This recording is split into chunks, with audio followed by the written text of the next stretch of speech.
Good afternoon. It's a pleasure to be with you. I'm going to try to be practical and direct, no fluff. Let's begin with a simple fact. Most Americans assume the tax system will stay roughly the same year after year. We read the headlines, politicians argue, and then life goes on. Folks plan their retirements as if today's rules are permanent. That assumption is about to be tested in a way many haven't seen in decades. If Congress does nothing, the tax code many retirees have depended on will revert to older rules at the end of 2025. That reversion matters a lot. Here's how we got here. Back in 2017, Congress passed the Tax Cuts and Jobs Act. It did some good things. Standard deductions increased, brackets widened, and marginal rates fell for many households. For a lot of people, that meant a lighter tax bill and breathing room, but there was a catch.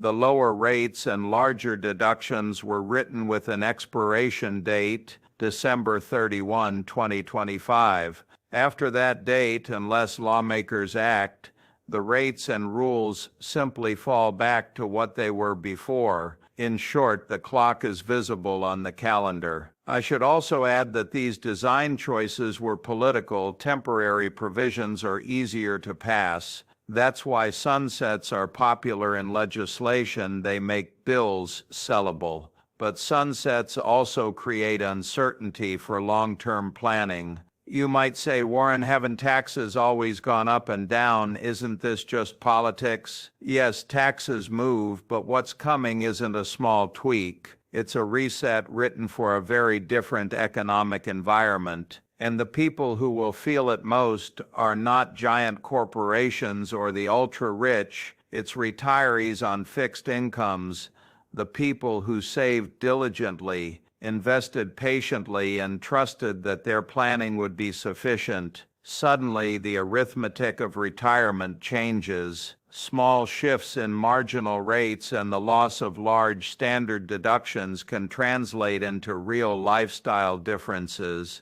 Let me be concrete. Today, a married couple filing jointly may be in the 12% bracket on income up to roughly $94,000. If those cuts expire, that 12% bracket becomes 15%. That 3 percentage point spread doesn't sound like much until you multiply it by yearly withdrawals. For a couple drawing $80,000 a year from retirement accounts, that could mean roughly $2,400 more in taxes annually.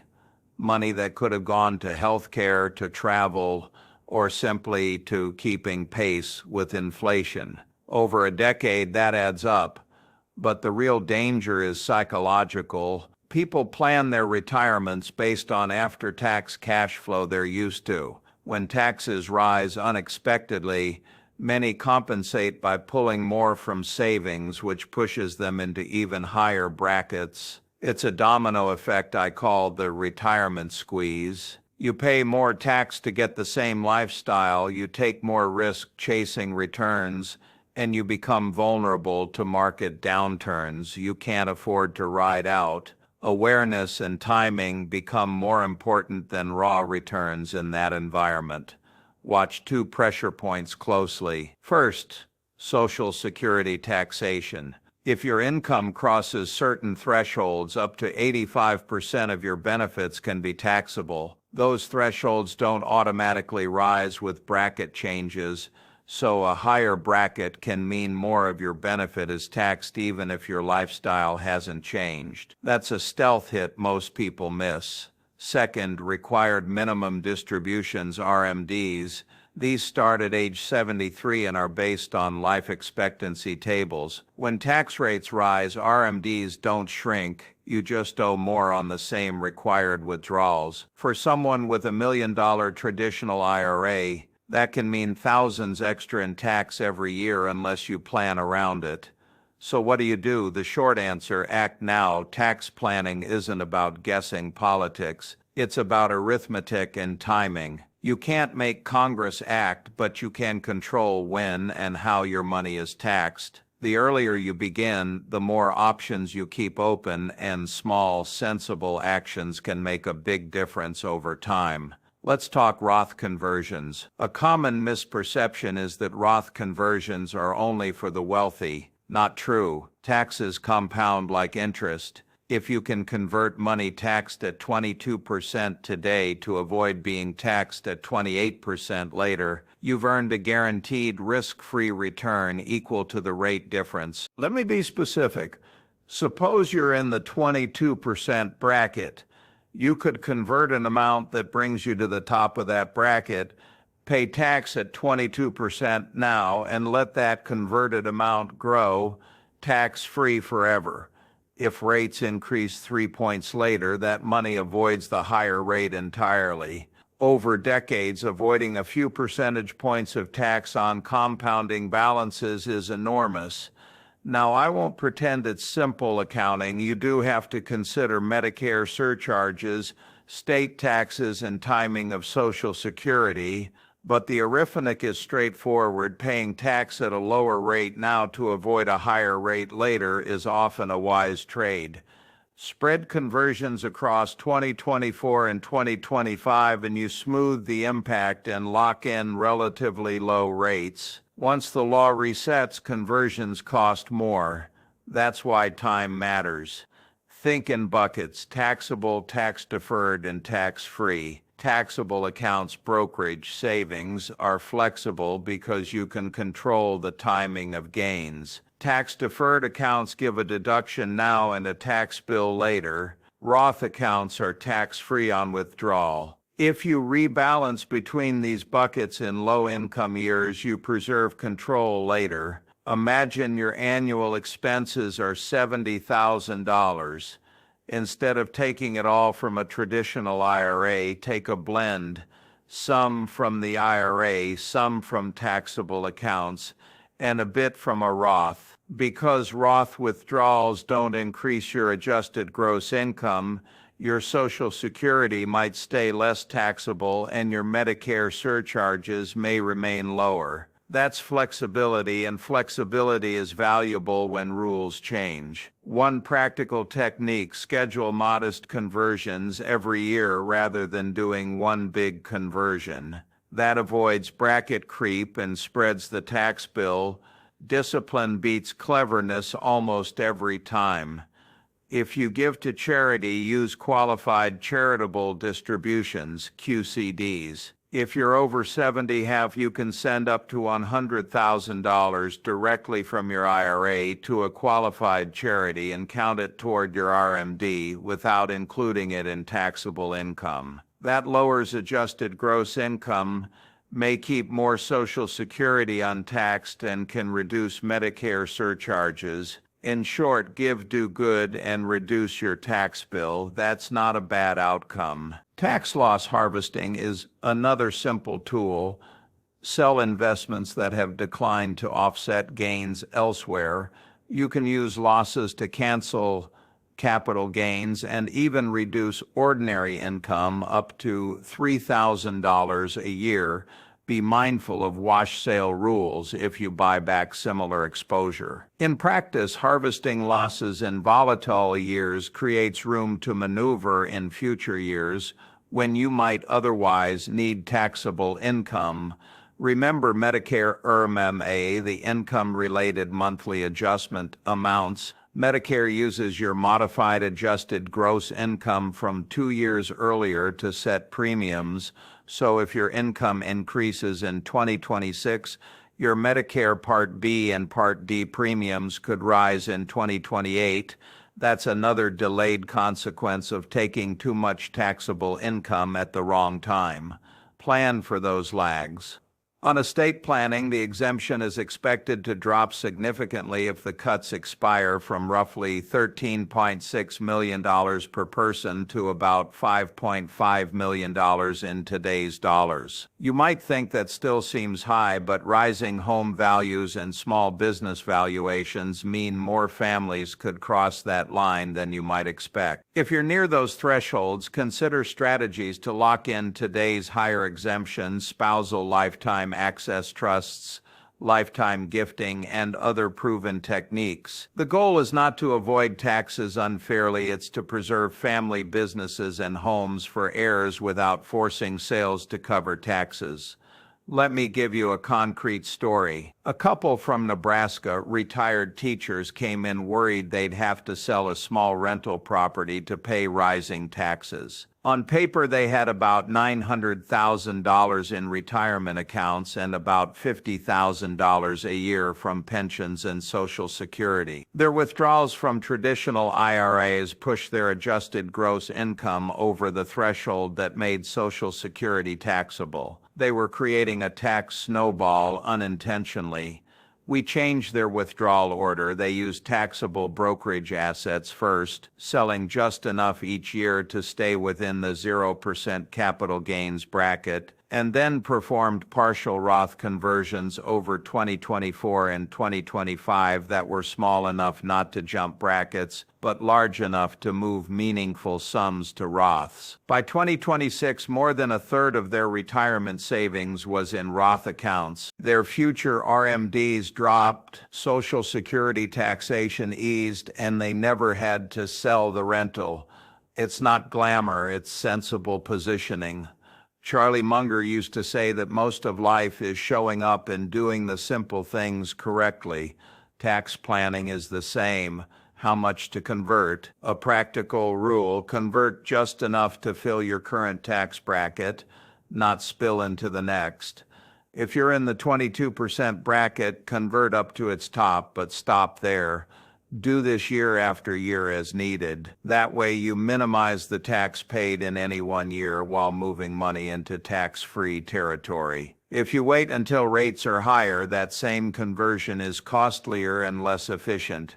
Mindset matters. Don't let fear or procrastination be your guide. The people I admire are curious, they read, they learn, and then they act. Taxes are predictable in the sense that the rules are public. You don't have to guess, read the law, ask questions, and find an advisor who understands the sunset. Hope is not a plan. Curiosity is. Here are concrete steps. First, get your 2023 and 2024 tax returns and look at taxable income, not just gross. Second, estimate where you'd land if brackets rise 3 percentage points. Third, identify how much room you have in your current bracket for a Roth conversion. Fourth, if you give charitably, decide how much to channel via QCDs. Fifth, if estate levels concern you, ask about locking in exemptions or using trusts. Write it down. The act of writing makes it actionable. A quick checklist you can use tonight: expected withdrawals for 2024-2025. How much from traditional versus taxable accounts, candidate conversion amounts that fill but don't overflow your bracket, potential QCDs, and names of advisors to call. Let's get a little numerical. If you live on about $80,000 a year and do nothing, you might see federal FEDRs rise by $2,000 to $3,000 annually after the reset. That's not catastrophic, but over 20 years it adds up to $40,000 to $60,000. Money that could have been used to improve your quality of life or to leave to heirs. But with modest rebalancing, a few conversions, smart ordering of withdrawals, and perhaps some targeted giving, you could avoid most of that increase. The tools are available to ordinary people, not just the wealthy. If you're inclined to get precise, run the numbers for a few scenarios: status quo, moderate conversion plan, and aggressive conversion. See the differences. The outcomes will surprise you. A personal note: I grew up in Omaha, a place where you learn the value of a dollar and the virtue of patience. Charlie and I always said that businesses that compound earnings are powerful, and taxes are the same in reverse. Compound the cost of taxes over decades, and small differences grow very large. When you're young, a percentage point here or there seems small. When you're retired and drawing from a large pot, small percentages become big numbers. People often ask me, Warren, how do you keep track of this? My answer is simple. I read the law, I read financial statements, and I try to understand the incentives baked into rules. You don't need to memorize the code, you just need to know where the big switches are. Brackets, deductions, RMD rules, and thresholds for Social Security and Medicare. Those are the levers. If you understand the levers, you can plan around them. Here's a simple script you can use when you call an advisor. Show me how my taxable income changes if I convert $10,000, $25,000 to a Roth this year. Also, show me the impact on Social Security taxation and Medicare premiums over the next 5 years. If your advisor can't run those 3 scenarios quickly, find one who can. This isn't mystical, it's arithmetic. Another anecdote, a friend of mine once told me he didn't want to deal with taxes because he didn't do numbers. He was a successful guy, he hired people for that. Fine, but he insisted on one thing. He wanted to understand the results. Knowing the numbers doesn't require you to do the math. It requires you to ask the right questions and to understand the answers. That's curiosity again. Let me repeat something I said earlier because it's worth hearing twice. A law expiring is as consequential as a law being enacted. One adds, the other subtracts, but both change your life in the same way. Most people react to the addition because it's loud and obvious. The subtraction is quiet and insidious. This expiration is quiet and it's coming on a schedule you can see on your calendar. A closing practical note on timing: if you decide to convert, do it early in the year rather than late. That gives you time to reevaluate mid-year if markets move or if your income picture changes. You can split conversions across months to average any market movement, and you always have the option to break if circumstances change. Time, as always, is a flexible tool if you use it proactively. And finally, don't confuse complexity with sophistication. Many of the best moves I see are simple: draw from the right account in the right order, use a QCD when you're giving, and convert just enough to fill today's bracket. The work is steady, not dramatic. It's more like tending a garden than trying to catch lightning in a bottle. A quick note on state taxes: don't forget them. Federal planning is crucial, but state tax rules vary, and if you move or live in a state with high income taxes, that changes the math for conversions and withdrawals. Sometimes moving to a lower tax state before retirement makes sense for some people, but that's a big decision and not one to take lightly. Use the same principles, look at the levers, estimate the numbers, and then act. One last line I like to repeat: I don't mind paying taxes, I mind waste. Plan so that what you pay goes to public needs you support, not to surprises that could have been avoided with simple planning. Before I let you go, one more small point in the Buffett way: think long term. When I look at Coca-Cola or See's candies, I don't fret over a quarter, I care about decades. Your tax plan should be similar. The moves you make now: modest conversions, thoughtful withdrawal order, charitable distributions, these are decade-level moves. They aren't exciting, but they build freedom, and freedom in retirement is worth a lot. Now go home, make a list, and don't let the calendar surprise you. Thank you and good luck.